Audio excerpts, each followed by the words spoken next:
इससे ले रहा है कोई की सेलुलर जेल की कनो से टाइमिंग का 9 to 12:30 12:30 to 1 minor lunch break evening 1 to 4:45 the ticket will be issued up to 4 p.m. lupa kuntra video camera non professional lupa chani video camera handy professional singama mai lai ra si ticket counter ni si just maina lai location je mamang lom dagi smile lai ra hai side tagi mamang gi view hai tare cellular jail gi smile to hai sida park macham lai ra veer sabarkar park hai na ko thaina gi veer sabarkar koi gi gandhi buddha na kung mi ba film do kino to role lo do gi tare thaina gi patriot ni ko ando ge mo koi cellular ma do se tham ye ne adu wari do ko sigi ni entrance se sonde hoi tare cellular jail thai je ko ado ngai je koi ticket ka lo bodi loi ra mi khar lak do wali mamang lom dagi smai to to ne cellular jail thai jo mi bira ga ngam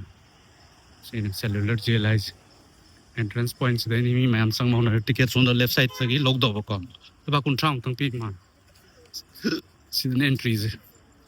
roi chang ga hai ra ge ko ek sang ba ga koi gi manipuri ke no lam me to lan gi 20 unsung heroes 1891 da bolle to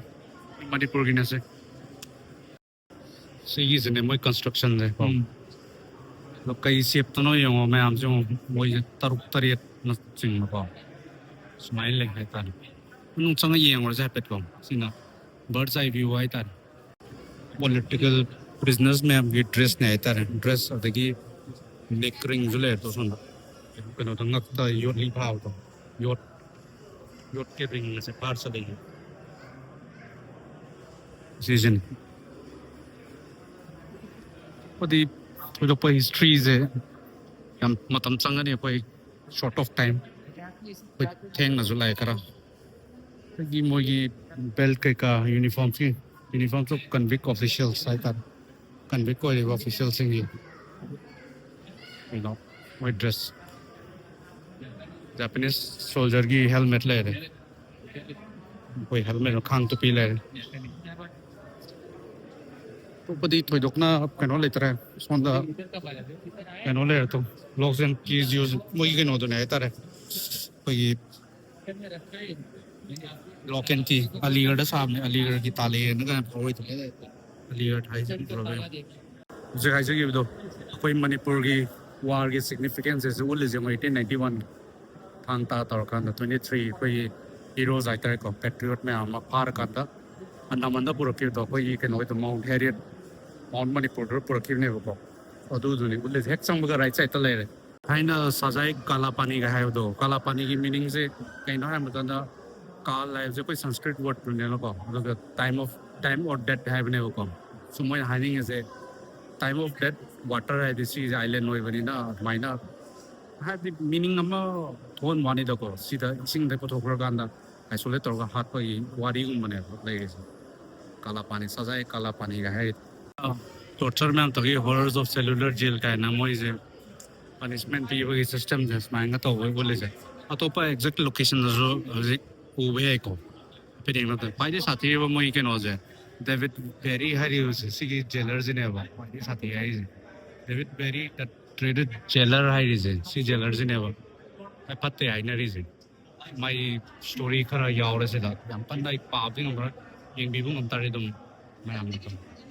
detail par kan hade koi kitang matam je sort of time moi dong ma le khata san ba tar pe ai hana blog to jai je gi do andaman and nicobar je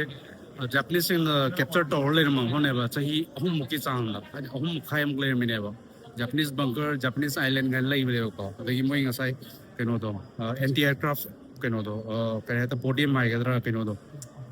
tripod do du mo khoi gi ne ba ko tu do sida hai 1942 to 1945 Japanese ne occupy tor mane si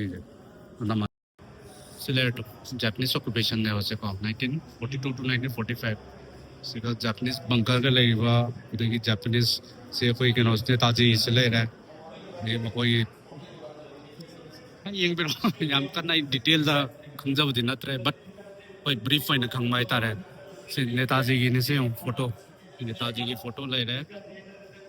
Japanese mane नेताजीजू थाइना cellular jail लेरमने 19 क्या को लेरमनो exact detail लेत्रे माजू मपान थोलपई फोटो ने जेल लई मनुंग द संगजले मनुंग द चंग मतुंग द याम फजै हाबदि याम कुइब नत्रिनको 1900 हरपई दु द साबने हाय तारे को अखोई कैनोगी यौट्रिङाई gi kai अखोई माउंट हेरियट त थमद्रिङाई gi माउंट हेरियट न हाले सिना कोना सारकपा सो अदु थंबा यादुन सिदा थमने बको कोना लाकजिं दु उलागे ere mkhoi gi keno je yam phajana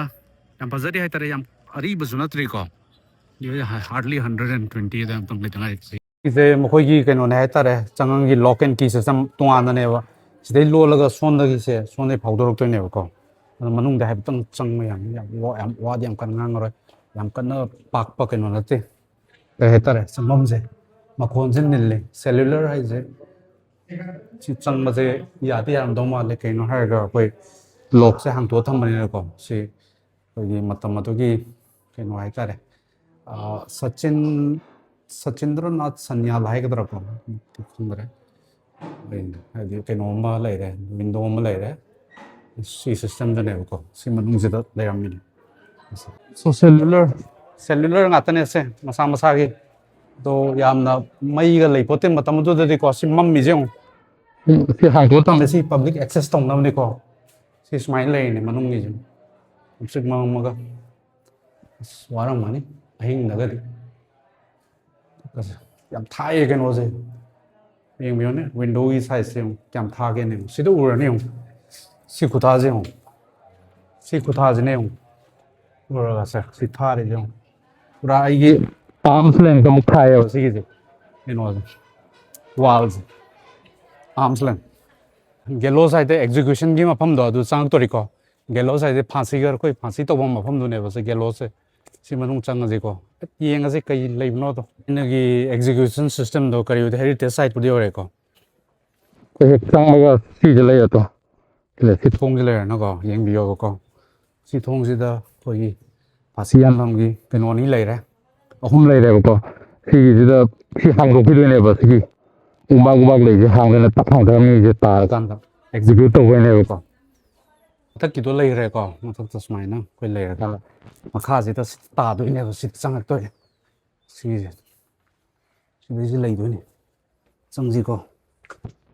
let's go please my head si de ta to ne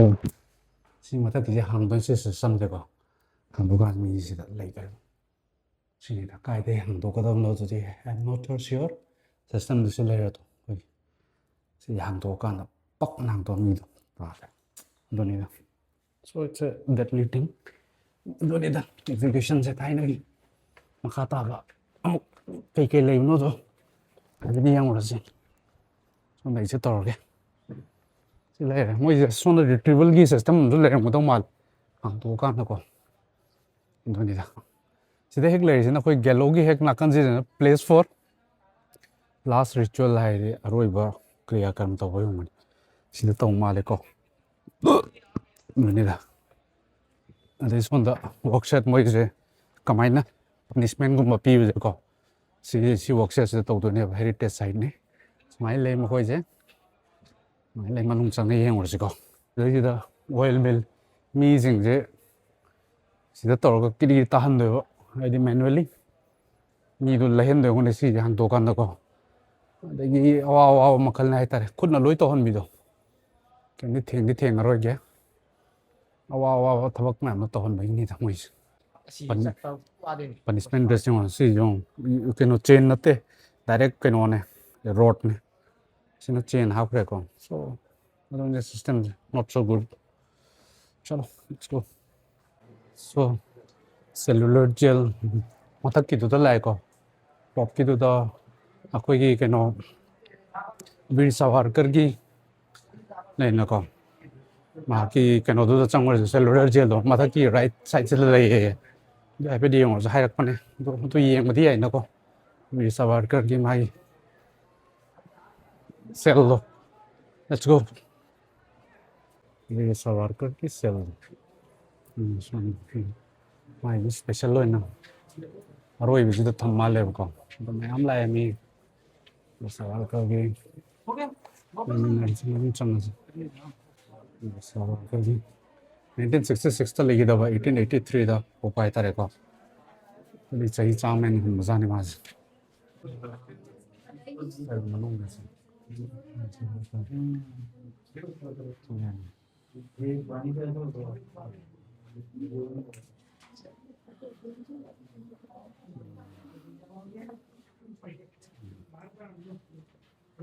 yam sele yam lai ko Maharashtra में मागिनस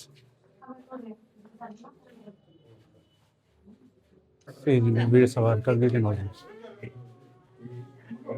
सो ये जरूर है वीर सावरकर की किन्हों तो सेल मिक्र के नहीं माइज ना कोई सेंटर ऑफ अट्रैक्शन है तारे कोई दी फाउबा किन्हों है डी प्रिजनर है दी वीर सावरकर जिन्हें को कोई रंदी बुढ़ान का नाम की बात मूवी में लाइव तो ऐ सांग ती इंजदरी को सो दुने 1966 ता लेगी दबा 83 दा पोक पाई तारे को सो दुनी दा मसी मफम जगह है वदी को have the cellular jail is equivalent has synonymous है दी वीर सावरकर से यम फावा मेंगोय न को पाई मता की दो कार जी को टॉप तक काखन अब तौरे मी अहन लमन जम लाई काखन बे कितन स्टीप वे वादी वानी अहन लमन सिंह उगी ने लाई लाई हां अदोनी तो जो से मी अहन नातनी लाई सिंह जन नंबर ये से कमाय ना काखन पनो अहन दिं दि कितन वारे दो अहन में फुलाय बको I'm steep way. Ini mah hanam lay ra, itu naya pan thun kawe adar. Nai min nar siko. Mata tum suka ka tole.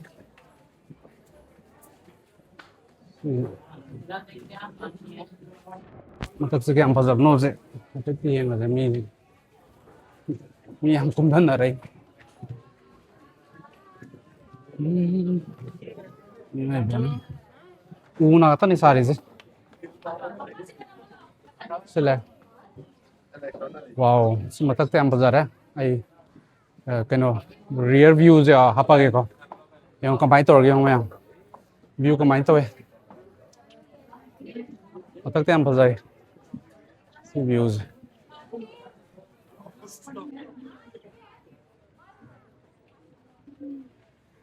Ina ure ko.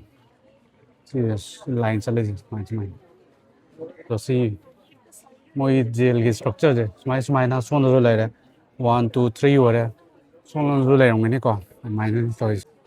तो कोई की मणिपुर की अथौ बोसिंग ना ले दो को हेरियट तो सिना सोंग जे ओइदो ने बा सोंग चिंग जे चिंग अवांग बा जे सोन के ना दे कोई की केनो ngasa की केनो ले दो टावर हम ले जा दे ले तो चलु ने को सोन सोन चल असकी अंगम बा जे आगी जे असि ओइदो ने आदि जे सिजो ओइदोने कोई अथौ सिंग लाइबम लेरे डाइज मैं मत की दिन से क्वेश्चन दा लिंग